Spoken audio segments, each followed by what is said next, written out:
नमस्कार मित्रांनो, आपल्या यूट्यूब चॅनलवरती तुम्हा सर्वांचं पुन्हा एकदा स्वागत। राज्यसभा निवडणुकीसाठी भारतीय जनता पार्टीने जाहीर केलेल्या 4 उमेदवारांमुळे राज्याच्या राजकारणात मोठी चर्चा रंगली आहे।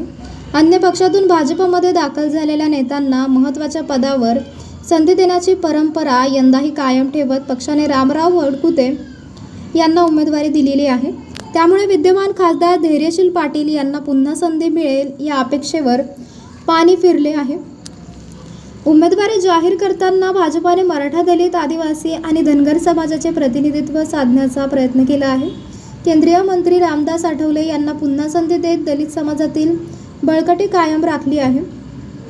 राष्ट्रीय सरचिटणीस विनोद तावडे यांच्या माध्यमातून मराठा समाज व कोकणाला प्रतिनिधित्व देण्यात आले आहे। नागपूरच्या माजी महापौर माया इवनाते या आदिवासी समाजातील असून त्यांनाही संधी देण्यात आली आहे। रायगड जिल्हा भाजप अध्यक्ष तसेच खासदार म्हणून धैर्यशील पाटील यांना पुन्हा संधी मिळेल असा आशावाद त्यांच्या समर्थकांकडून व्यक्त होत होता। परंतु नुकत्याच झालेल्या जिल्हा परिषद निवडणुकीत त्यांच्या पत्नी व माजी जिल्हा परिषद अध्यक्षा यांचा झालेला पराभव चर्चेचा विषय ठरला। स्वतःच्या कुटुंबियांना निवडून आणण्यात अपयश असल्याने त्यांच्या नेतृत्वावर प्रश्नचिन्ह उपस्थित झाल्याची राजकीय वर्तुळात चर्चा रंगली आहे। रामराव वडकुते हे धनगर समाजातील राजकीय स्थान देण्याचा प्रयत्न झाल्याचे असल्याने त्या समाजाला अधिक मानले जात आहे। शेतकरी कामगार पक्षातून भाजपमध्ये प्रवेश केल्यानंतर धैर्यशील पाटील यांना राज्यसभेचे सदस्यत्व देण्यात आले होते, मात्र त्यांचा कार्यकाळ अवघ्या सुमारे महिन्यांचा ठरला। या 18 कालावधीनंतर त्यांना पुन्हा उमेदवारी देण्यात आलेली नाहीये। राजकीय समीकरणामध्ये नव्या चर्चांना आले उधाण।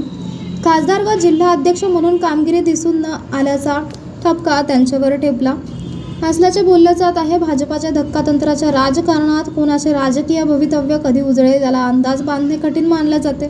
रामराव वडकुते यांना उमेदवारी आश्चर्याचा धक्का ठरली आहे। या निर्णयामुळे रायगडसह राज्यातील राजकीय समीकरणांमध्ये नव्या चर्चांना उधाण आले आहे।